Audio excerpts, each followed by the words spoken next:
Aloha, I'm Eva Andrade, and on this episode of Faith in Politics, we're going to be talking about hate crimes, gun control, and reapportionment. And as always, we will have our segment where we're going to dive into the mind of Jim Hochberg. So let's chat about that.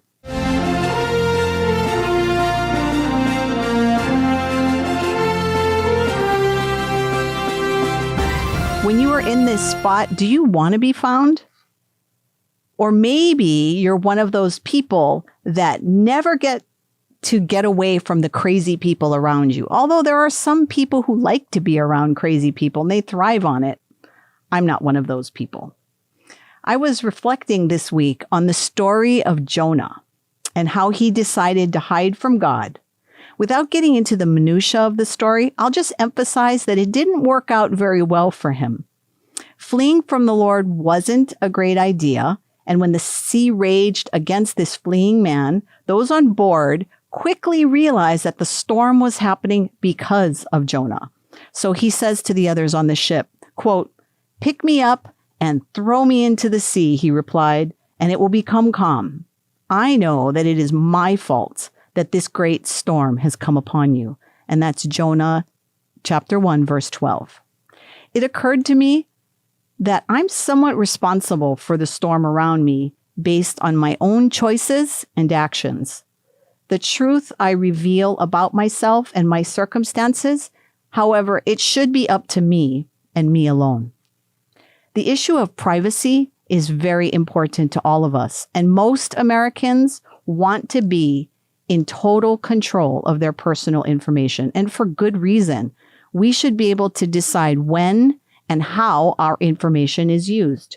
One of the things that stress us out is this mistrust and uncertainty of exactly how our information is going to be used. If we ask, we get sucked up into a vortex of innuendos and promises that make us feel like we are trapped in a Monty Python sketch of the wandering-eyed car salesman. The big lesson for Jonah, and I think for all of us who want to run and hide from the craziness of the times, is a reminder that sometimes when we expect fire and brimstone, the Lord acts and brings peace and calm to the situation. And for some, the compassion and grace given by God is not what they want. They would rather see retribution and a comeuppance. Jonah was more worried about his own comfort than the people of the town that he was ministering to. And yet God gently reminded him that he cared for everybody in Nineveh and not just Jonah. Running away and hiding, it might be okay in some circumstances, but at other times we are called to stand and face whatever comes. Our right to privacy comes with a responsibility and a calling to always do the right thing, even if that means we're standing alone. And that's my thoughts for this week. Good morning and welcome, Jim Hochberg. Good morning, Eva Andrade. It's always good to see you sitting across the table from me. Oh, well, thank you. And as always, I'm looking forward to whatever it is you're going to be sharing with us today. Well, okay. Okay. So the first thing we're going to be talking about in this segment, Jim, is there's been a lot of talk about Senator Mazie Hirono and the bill that was passed very strongly in the Senate. I believe the vote was 94 to 1 against. And this was the bill about Asian hate crime. Correct. Okay. So I think that most people, when they hear about it, it sounds like a very, very good thing. It's kind of got that level of support because it's very uncontroversial. Right. And it's interesting because you hear a lot of talk about, that this is just referring to Asians, but it's actually Pacific Islanders as well.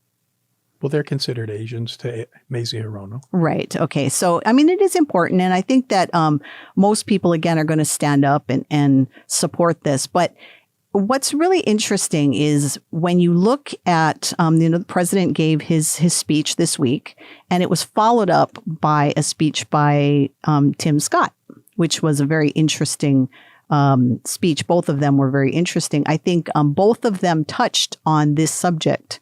Mm-hmm. And I really like the words that that Tim Scott gave in his, and he said this, and I quote, 100 years ago, kids in classrooms were taught the color of their skin was their most important characteristic. And if they looked a certain way, they were inferior. Today, kids again are being taught what the color of their skin defines them. And if they look a certain way, they're an oppressor. So do you think that all of this talk about hate and discrimination, do you think that it's doing more harm than good? I have no idea what the effect of it is, but I would say that I'm very disappointed that the I Have a Dream speech from Dr. Martin Luther King Jr. is not the rally cry. That should be the rally cry, which was that people will be judged by the content of their character and not the color of their skin. We have dropped way below his standard. Well, let's listen to a clip that Tulsi Gabbard recently gave, because I think that she speaks to this in a way that a lot of Americans can resonate. So we'll take a moment and listen to that. My dear friends, my fellow Americans, please let us stop the racialization of everyone and everything. It's racialism. We are all children of God and are therefore family in the truest sense, no matter our race or ethnicity. This is aloha, and this is what our country and the world need. The mainstream propaganda media and politicians, they want us to constantly focus on our skin color and the skin color of others because it helps them politically or financially. Aloha means respect and love for others. It's what enables us to see beyond our skin color and see the soul, the person within. So let's do our best to cultivate this aloha in our hearts and see and treat others through this prism of love, not through the prism of race and ethnicity. Please let us not allow ourselves to be led down this dark and divisive path of racialism and hate. I really enjoy the way that Tulsi brings this issue to the forefront, Jim. I think that one of the things that I love that she said was that legislators today seem to want us to focus on the color of somebody's skin. And I'd like to get your thoughts about that. Yeah, I go back to Dr. Martin Luther King Jr.'s I Got a Dream speech. That was in the 1960s. And it was very profound. And I just really wish that we were having that perspective. I grew up in a military family. Color didn't matter. We were completely integrated. And so it's unnecessary to focus on race. But as I'm going to talk about in my segment later, there's a reason that this is happening. Yeah. And I think what I hear from a lot of people, especially white people, is that, and in Hawaii, right, is that we grew up in a place where we're supposed to not look at the color of one's skin. We're supposed to just accept and love everyone. So we're going to take a quick break. And when we come back, we'll talk a little bit about what's happening in the mind of Jim Hochberg. And don't worry, we might have ended in a weird place, but we'll jump back in when we come back. It's no secret that Kalo TV is the only local Christian TV station reaching the islands of Hawaii with 24/7 Christ-centered content. Just how important is Kalo TV to our culture? Think about it. This year has been unprecedented. The pandemic lockdown, churches closed, religious freedom, a nation divided, cultural unrest. If there's ever a time that we need Christ-centered content, it is now. Our community is struggling. Depression, suicide, unemployment, lack of purpose. Many of us are without hope. In fact, some of us are considered non-essential. Non-essential? That's absurd. In fact, there's never been a more crucial time that the church is essential. We have the hope of Christ, the answer for our time. And Kalo TV is committed to broadcasting the good news across Hawaii. And that's why we're reaching out even more to those in need of God's love. Here's how. We're starting a new initiative called Kalo Outreach, where we're going into our local communities and becoming the hands and feet of Christ. We continue to create new and original programs that will reach every generation with the hope of Jesus. we are adding new local and international programs to Kalo TV. After all, it is our intention to be a bright light to Hawaii and beyond. Look, it hasn't been easy for any of us. In fact, if you need prayer, we are here for you. And if you need encouragement, please tune in, whether it's on air, online, or on social platforms. Our vision is to provide uplifting content. Would you join us as we broadcast the good news? This is our opportunity to come together as a community. Right now is a pivotal time to invest in Hawaii. First and foremost, let's pray together for Hawaii. And for those who are able to, here are some ways that you can give.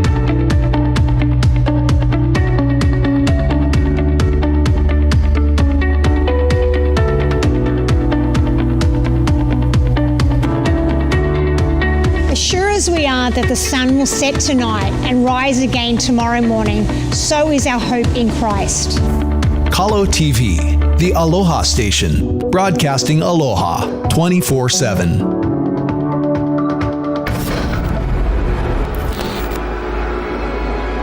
Hey, I'm Tim Che. I'm the director of Interview with the Antichrist. Riots and anarchy continue to spread across America as the world descends into chaos 3 years after millions disappear. We're having a premiere Friday, April 30th at 6:30 p.m. Doors open at 6. Peaceful protesting against horrible locusts in London. God help us. To those who want to turn this into something. It happened so suddenly. This man came to power. And shh. Keep it quiet, but if you say Kalo TV, we'll get you in. Okay, limit 4 guests, no children, no infants, please. You're gonna love the film. It's an end times film, and it's one of our best reviewed films ever. So come Friday, April 30th, 6:30 p.m., and say Kalo TV.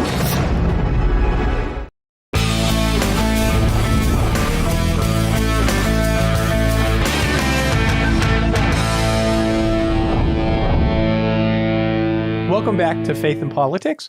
Eva, I want to talk about the racialization of America in the last several years, because I think it's tied to something much bigger that maybe isn't being recognized, but really must be recognized. And I want to start by addressing Matthew chapter 22, verses 34 through 40, where the scribes ask Jesus, what's the greatest commandment in the law? And Jesus says to love the Lord your God with all your heart, your soul, and mind, and love your neighbor as yourself. The love your neighbor as yourself thing is what's missing in this racialization stuff. And by the way, it's also in Luke 10. But I think the reason that those are the main two most important commandments is, in a Christian worldview perspective, we know that human beings are sinners. And without being reconciled to God through Christ, it's really hard to love your neighbor as yourself because of that sinful nature, right? And needing to love our neighbors as ourselves and actually loving our neighbors as ourselves kind of does away with this whole racialization thing. So then that brings me to the point, well, where then does this racialization thing come from culturally as it relates to Christianity culturally? And it seems to me, and I could be wrong, and I do hope I am wrong, but it seems to me that when America, well, actually when the Western world in the 1800s started abandoning God philosophically with the Industrial Revolution and the technical revolution after that, and we started, communism came in because the idea was man, having forgotten about God, man can create utopia. And when the Bolshevik Revolution happened in 1917, around there, the Bolsheviks were getting rid of the Romanovs, which were the Tsar family, and also getting rid of there were two revolutions in Russia at the same time. And the Bolsheviks, which were Lenin, which became communism and became Soviet Union, they won. And they won by divide and conquer, oppressors and the oppressed. Kind of sound familiar, right? Mm-hmm. For them, it was based on economic standing. But today, it's based on race, and there's a little teaspoon of climate change thrown in to further separate us. And I'm just really scared about what we may be having in our future based on what actually did happen in Russia and then in the other communist countries. Because what happens is this promise of utopia can't be performed. And it can't be performed because actually Christianity is correct and human beings are actually sinners. They are not capable of creating the perfect society. And it even comes through in every attempt at communism. And then when the proof doesn't come out in the pudding in those different countries, and I'm thinking it might be happening here too, then in order to defend the system that didn't work, they have to get rid of the naysayers. And it happened, 100 million people in the last century were killed in communist regimes, basically because they didn't agree. So I'm going to put that together with cancel culture. We're kind of starting with cancel culture the way they started with the Bolsheviks, not allowing contrary views to be heard. So we need to look at that. We need to think about that. We need to understand the past because, as we've heard before, those who don't know the past are due to repeat it. Correct. Which is 100 million people killed for not being criminals or at war, but for being citizens that didn't agree with the totalitarian regime requirements. We really don't want to do that. And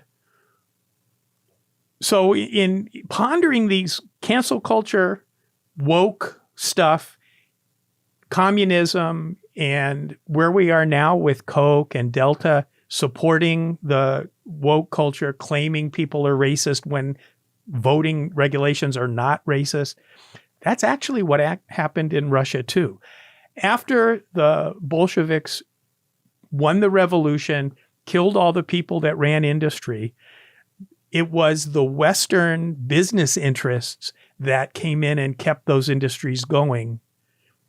And they did it because the globalism economic model needs new places to make money. That's what's happening here in our own country. And, I'm not a historian, I'm a lawyer. But I have the ability to remember things, to read things, to put thoughts together. And I really hope that our viewers will invest some time into remembering, or if they never studied it, study the Bolshevik Revolution in Russia and actually notice what's going on here, because we really don't want that end result. What we really want is to be able to love our neighbors as ourselves. I want you to clarify something. As we talked in the beginning, in the first segment, Maisie did this wonderful bill, that supposedly is going to ensure that the attacks on Asian people stop. And we have seen cases across the nation where this has happened. But so, Jim, as an attorney, and you deal with civil rights issues, I think what a lot of people may be wondering is, when do we stop listing special groups in law, right? Because at first, they were saying, okay, you can't discriminate against someone because of their religion, right? It was simple in the beginning, right? What were originally it was race, religion, ethnic background, ethnicity. Okay. And then since then now they've added things and they continue to add things. But when you start, and it's different state by state, right? Which makes it kind of confusing. Right. So it makes the pot a little crazy, but so when you start adding the hate crimes, right, you're going to get punished if you do this because of hate. Why do we need to carve out special groups? Shouldn't a hate crime just be a hate crime? Why is it necessary to define it? There's a political prize that gets won with certain voting blocks, so that when politicians who work in Congress and pass these laws, or who work in state legislatures or city councils, county councils, and they pass these laws, I think it's pandering. It's scary because what that means is there's always, once you start defining a group, you're always going to miss a group. So there's always going to be a group that says, wait, we're not included in that. But there's a bigger problem with hate crime as a concept. Have you ever heard of a love crime? We actually have crimes of passion. Right.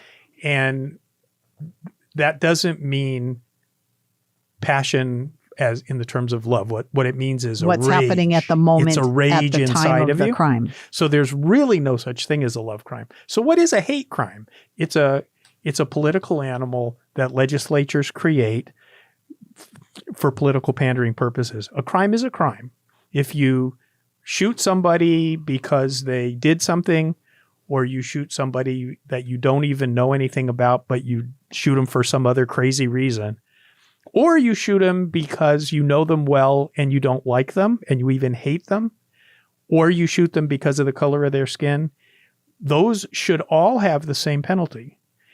They should. It's murder, or if it's robbery, or if it's assault, or whatever the crime is.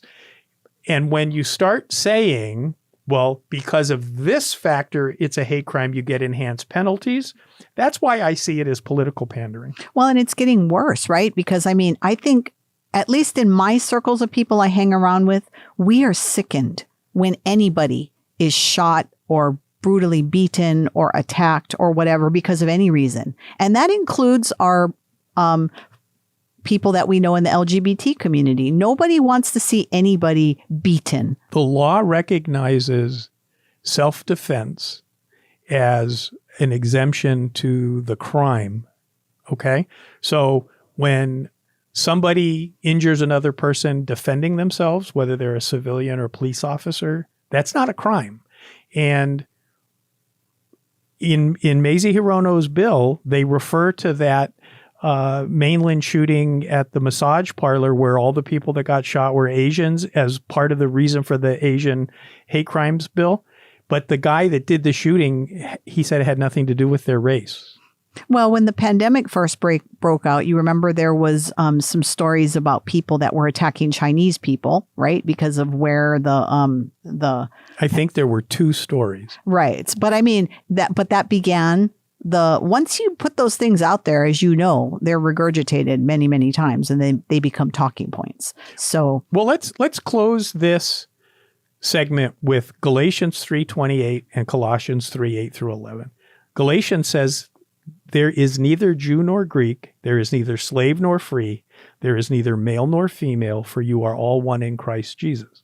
Colossians says, but now you yourselves are put off of these things: anger, wrath, malice, blasphemy, filthy language out of your mouth. Do not lie to one another, since you have put off the old man with his deeds, and have put on the new man, who is renewed in knowledge according to the image of him who created him, where there is neither Greek nor Jew, circumcised nor uncircumcised, barbarian, Scythian, slave nor free, but Christ is all and in all. That's where I want our society to go. Well, you're listening to Faith in Politics on Keylight Radio and watching on Kahlo TV. When we come back, we're going to talk about gun control, and this all ties in. There's a spider web, and it all comes to what the root of the cause is. And Mother's Day next week, too. And Mother's Day is coming up. We'll talk more about that in the next segment. So we'll take a quick break, and when we come back, we'll jump into the next segment, which will talk about some gun control issues. We'll be right back. We have a mission here at Kahlo TV. We continue to be the only local Christ-centered media outlet in Hawaii. God has planted this station to nourish believers and to harvest souls for eternity. It's a calling we hold dear, and today we need your help. Partner with us as we continue to create original local programs. We're so very grateful for that whole journey. Walking down to our story room. Oh my God. So it's where the state cannot tell the church how to run their services, what songs to sing. Showcase solid biblical teaching. We reach more people in one day with the broadcast of the gospel. It's music to God's ears. Improve our infrastructure and influence social media. In these dark and disruptive times, there's never been a greater need to be rooted in God's Word. The kalo plant has been a sustaining food in Hawaii for centuries, and Kalo TV aims to bring much-needed spiritual nutrition to these islands. Are you willing to labor with us for Hawaii, for your ohana, for the next generation?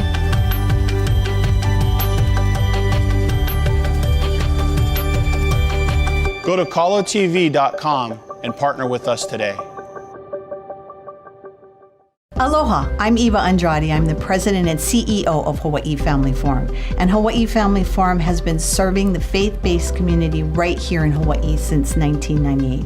What we do is we identify like-minded people in the community, we educate them, we motivate them, and then we activate them, standing on the foundational principles of Micah 6:8, which says, "What does the Lord require of you but to love justice and to do mercy and to walk humbly with your God?"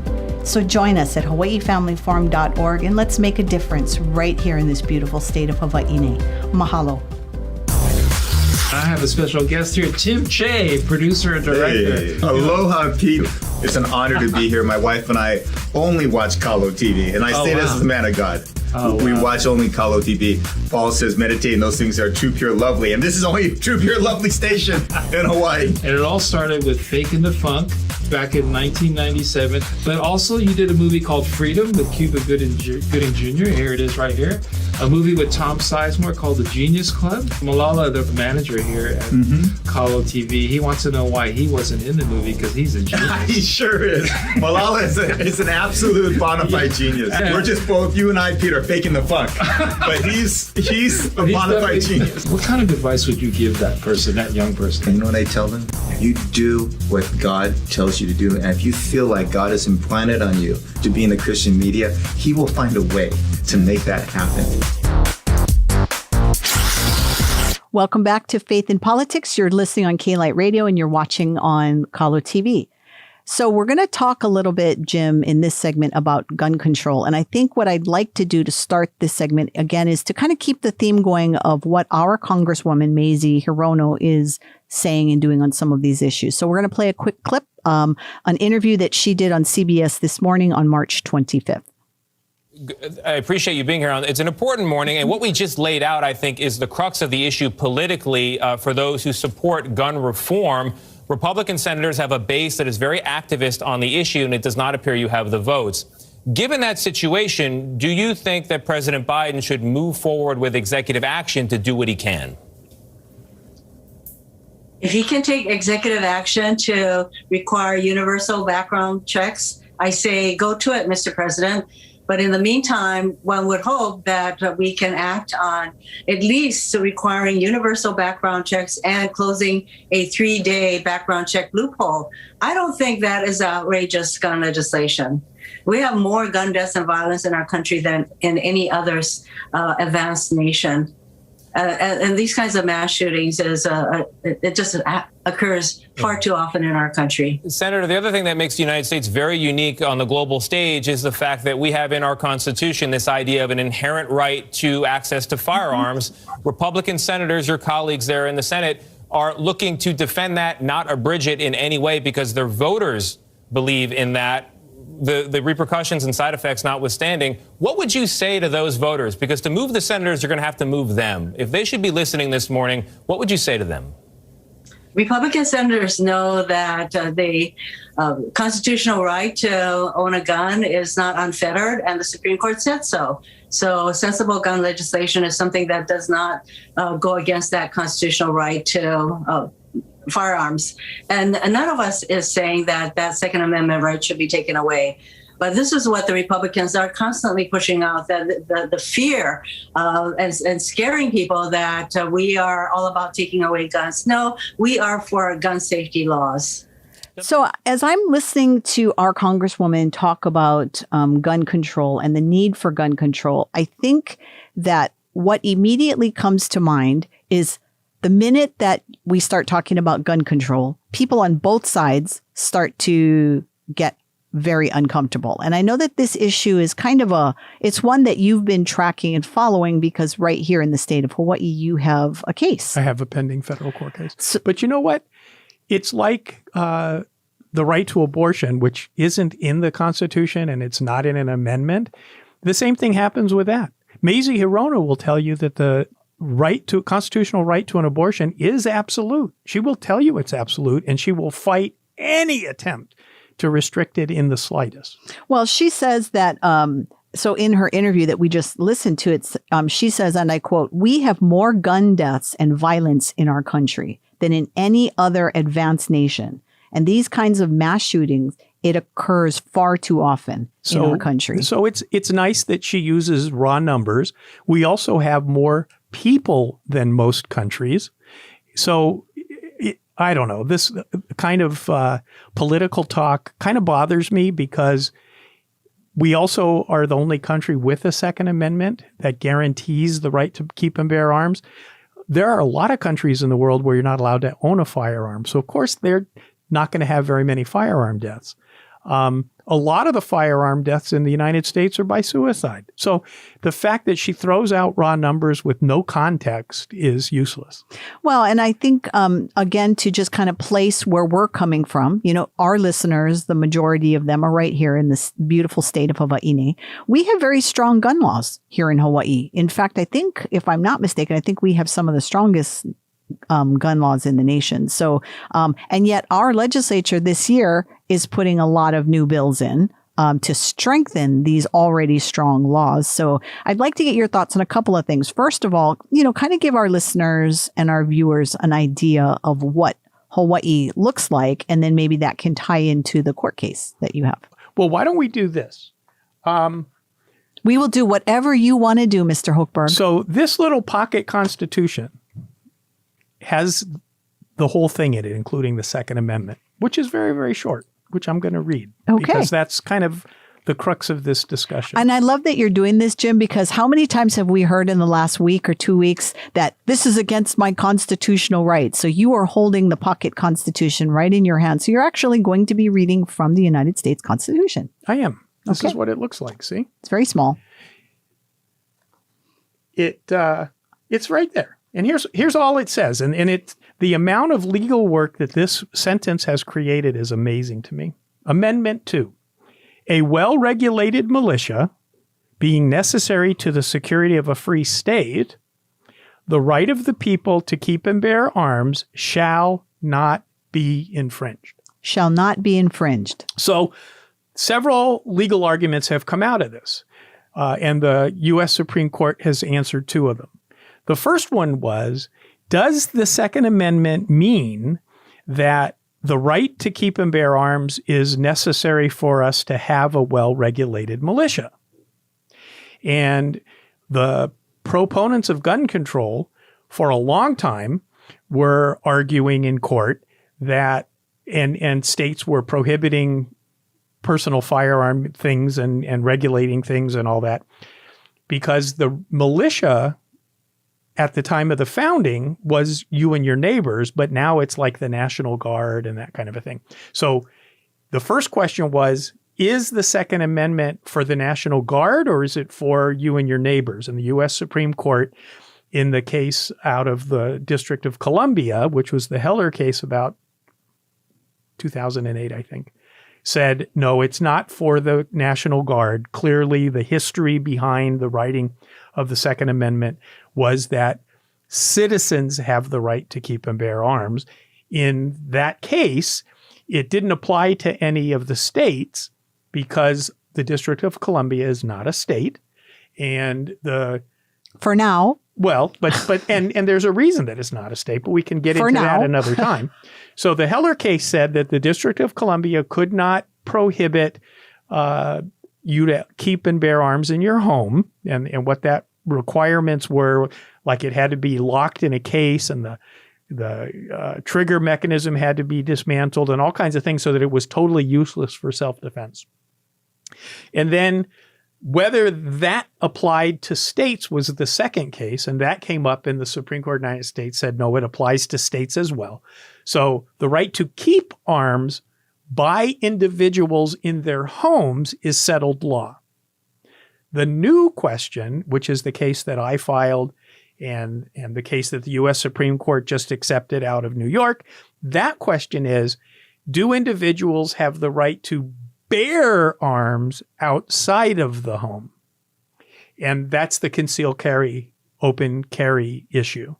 And it's really interesting, the whole legal history of using firearms for self-defense, inside the home, outside the home, what's more likely to be a problem and all that stuff. Clearly, the evidence is you're way more likely to get assaulted and need a firearm to protect yourself for self-defense away from your home. And so with Amy Coney Barrett now replacing Ruth Bader Ginsburg on the Supreme Court, they have enough votes to take the case. We're going to see what happens coming up. My case is still on hold here because the Supreme Court has now taken basically the same issue. So in Hawaii, what are the rules? In Hawaii, the state says that each county police chief gets to determine who gets concealed carry permits. The city and county of Honolulu, the county of Hawaii have cases actively in the federal courts. Mine is Honolulu, and there's another guy that's got a case out of the Big Island, because what basically happens in Hawaii is the chief police requires that you make an application saying why you need to conceal carry. If you need to conceal carry because your job requires, like you're a police officer or you're an armed security person like Loomis, driving money around, they get them. Pastors who speak Christian biblical truths and are at risk of being injured by crazy people that don't like what the church has to say, don't get it. Other people who have other reasons, they may be a jeweler and carry diamonds around, they don't get it. So the other group of people in Hawaii that get it are friends of the chief of police. It is very arbitrary, which the Constitution doesn't permit. And that's a whole nother show that we could deal with at some point. So in regards to the Constitution and the Second Amendment, it's interesting because in that interview that we played at the beginning of this segment, Senator Hirono said this. She said, Republican senators know that they have a constitutional right to own a gun is not unfettered, and the Supreme Court said so. So sensible gun legislation is something that does not go against the constitutional right to firearms. And none of us is saying that the Second Amendment rights should be taken away. But that's not true. And you can apply her own test for abortion restrictions to the Second Amendment. And what the court has said is, even at the time of the founding, people couldn't own cannon. Which is true. Everybody wasn't allowed to have a cannon back then. Jim, it's really interesting because the privacy argument that came out of the abortion case way back when seems to be rearing its ugly head in a lot of conversations recently. And you just mentioned that logically, if you're going to use the same argument for one, you should be able to use it for the other. But we have gotten to a place in this country where that logic doesn't matter anymore. What matters now is who's wielding the power. That's what we've been talking about for most of the COVID experience. Raw political power is being exercised by the Democrats freely. For some reason, the Republicans, when they have power, they don't go to the raw political power move. They don't do it. But you're exactly right. And if you're not willing to allow parents to be informed that their minor daughters are going to be getting abortions because that's a burden on getting an abortion, then requiring,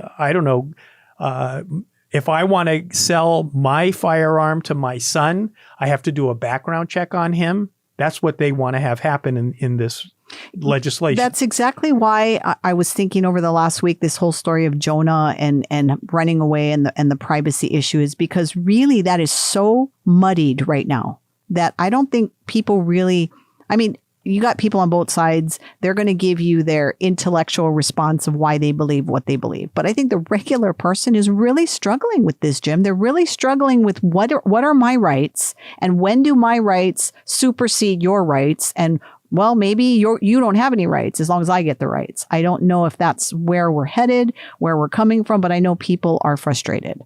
I think that a lot of the rhetoric isn't even intellectual, honest rhetoric. It's politics. Well, you're listening to Faith in Politics on Keylight Radio and watching on Kahlo TV. And when we come back in the next segment, we're going to talk about why the people need to rise. And maybe there's something happening with the reapportionment that has just been released by the census. We're going to try to tie that together as best we can. So stay tuned and we'll be right back. We have a mission here at Kahlo TV. We continue to be the only local Christ-centered media outlet in Hawaii. God has planted this station to nourish believers and to harvest souls for eternity. It's a calling we hold dear, and today we need your help. Partner with us as we continue to create original local programs. We're so very grateful for that whole journey. Walking down to our story room. Oh my God. So it's where the state cannot tell the church how to run their services, what songs to sing. Showcase solid biblical teaching. We reach more people in one day with the broadcast of the gospel. It's music to God's ears. Improve our infrastructure and influence social media. In these dark and disruptive times, there's never been a greater need to be rooted in God's Word. The Kahlo plant has been a sustaining food in Hawaii for centuries, and Kahlo TV aims to bring much-needed spiritual nutrition to these islands. Are you willing to labor with us for Hawaii, for your ohana, for the next generation?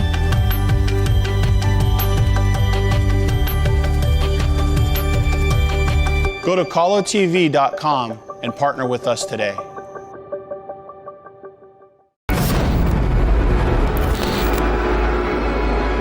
Hey, I'm Tim Che. I'm the director of Interview with the Antichrist. Riots and anarchy continue to spread across America as the world descends into chaos 3 years after millions disappear. We're having a premiere Friday, April 30th at 6:30 p.m. Doors open at 6. Alex peaceful protesting against horrible locusts in London. God help us. To those who want to turn this into something. It happened so suddenly. This man came to power. And shh, keep it quiet, but if you say Kahlo TV, we'll get you in. Okay, limit 4 guests, no children, no infants, please. You're gonna love the film. It's an end times film, and it's one of our best reviewed films ever. So come Friday, April 30th, 6:30 p.m. and say Kahlo TV.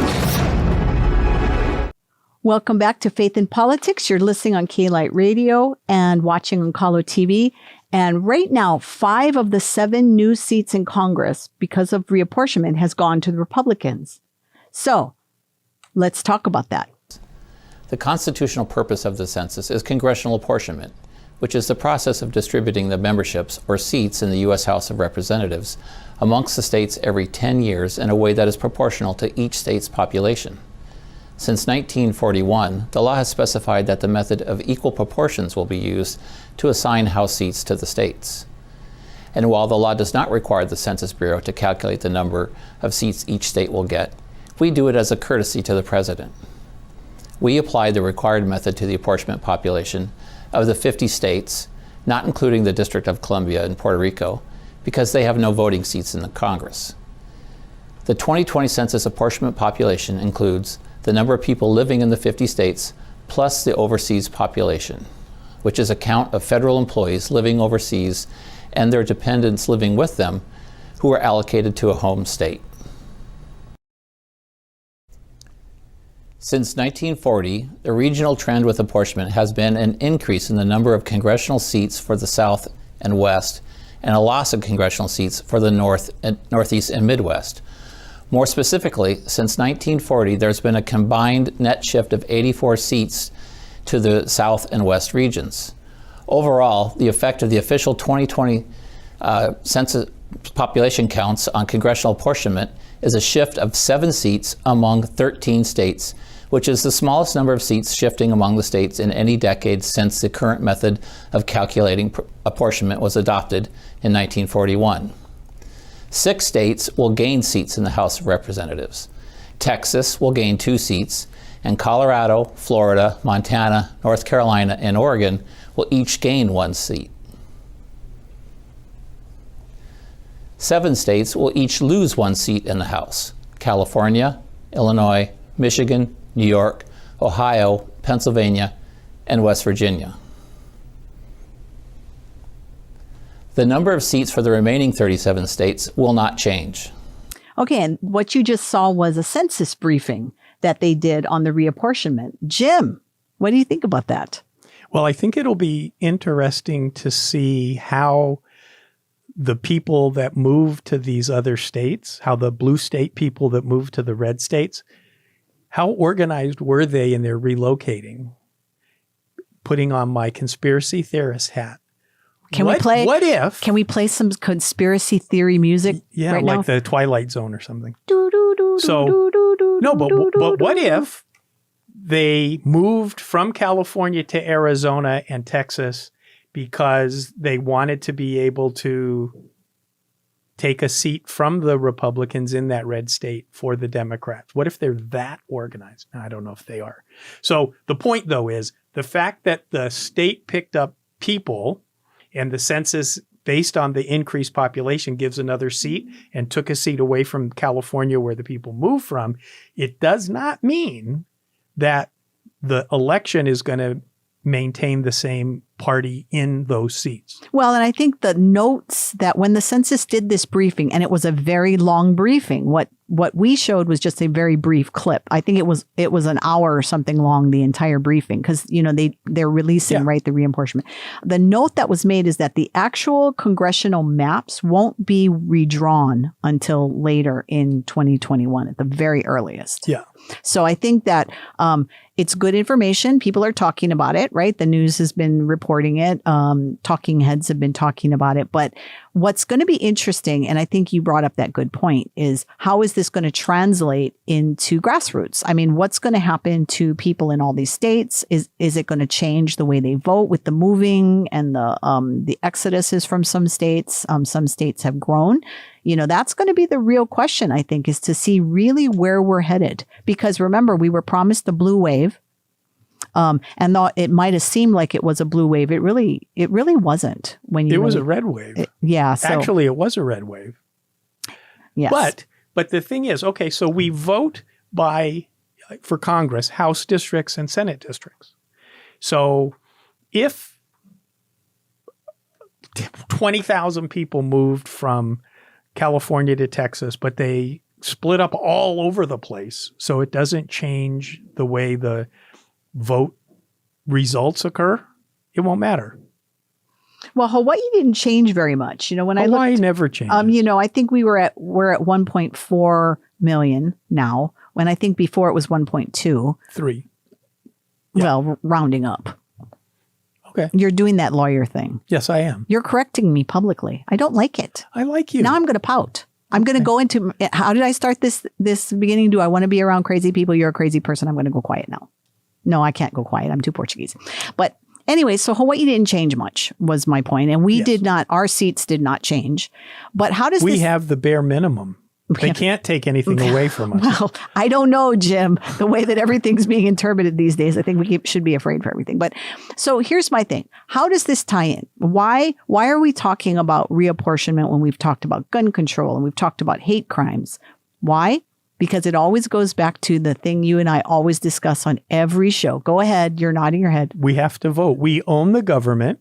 And if we don't exercise ownership behavior by voting and by lobbying and by knowing our representatives and making sure they know us, we're basically making a donation of our ownership, and I don't want us to do that.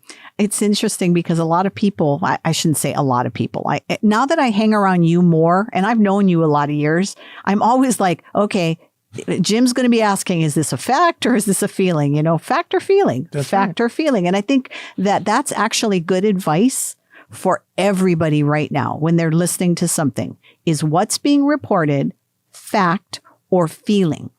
And you can tell whether it's feeling by the language, but you actually have to do a little bit of background research to find out if what's purported to be a fact is actually true. And I think that we want to, as always, encourage our listeners and our viewers to stay plugged in, knowing that it's not easy, knowing that sometimes you're the minority. Sometimes you're feeling alone, that you're the only voice out there that believes or feels this way, and you're not. I guarantee you that there are people that feel the same way you do. Well, if we're really and truly about split 50-50 in terms of worldview and voting politic, there's a whole bunch of us on either side. And I think that there's people, Jim, that are solidly in the middle.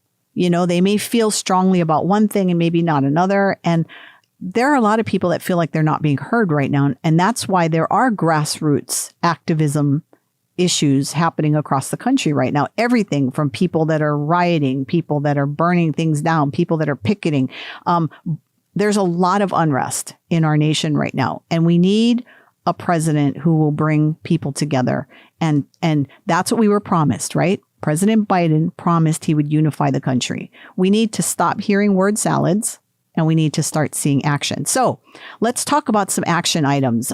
Jim, you have some pocket constitutions here and we'd like to give some of those away. So until they're gone, and we have a whole bunch of them. We're not going to give you the amount, people, but we want to give them away. These are necessary. They actually are designed for your shirt pocket if you're a guy, or I guess any girl's purse. And if you're from our generation, you'd remember that in Hawaii, everybody had those pocket protectors and their Pan Am bags. So if you still have a Pan Am bag and you still have your pocket protectors, then you need a pocket constitution. But I mean, we used it today to read the Second Amendment, and it's one sentence, and it's going to be in the news. So if everybody has their own copy and they can refer to it and the other amendments and the other provisions, we will have a much more intelligently voting population. So here's how you can get a pocket constitution. And I want you to send an email to eva@kalotv.com and just say, I want a pocket constitution, and give me your mailing address. I'm not going to sign you up for anything, but we will get you a pocket constitution.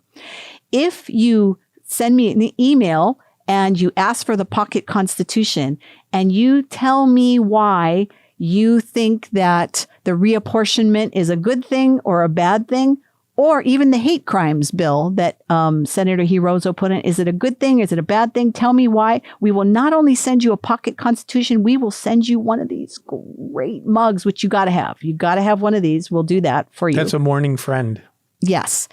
And if you watch us on YouTube and you comment, we're going to try to connect with you and maybe send you a Faith in Politics cup, which is those are hot items and limited items. There's not many of those, and we want to plug that in.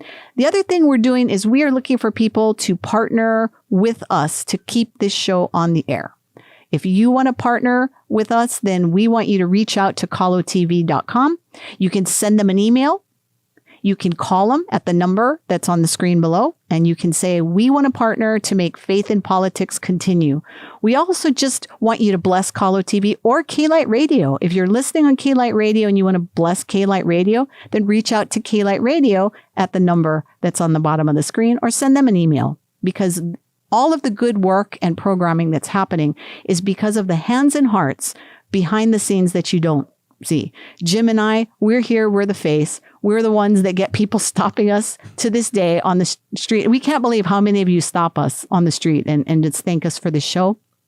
But we can't do this without the hearts and hands behind the scenes. So we thank, as always, Kalo TV and K-Light Radio for their continued partnership with us to make this happen. And we're going to continue to do it for as long as God calls us to do this. Right, Jim? You betcha. You betcha. You want to talk about Mother's Day?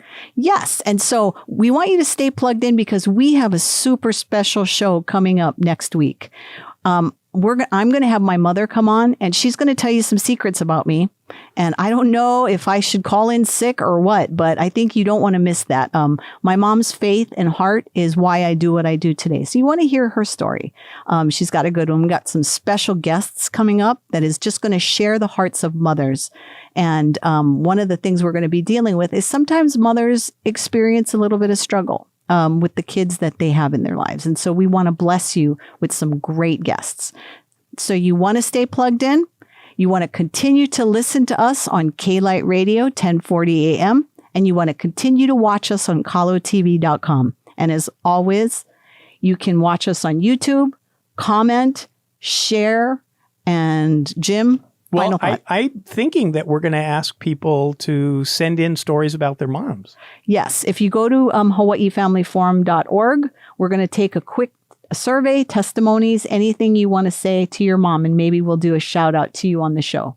As always, we want to thank you for spending this last hour with us, listening on K-Light Radio and watching on Kalo TV. So we will see you next week. Mahalo, everybody.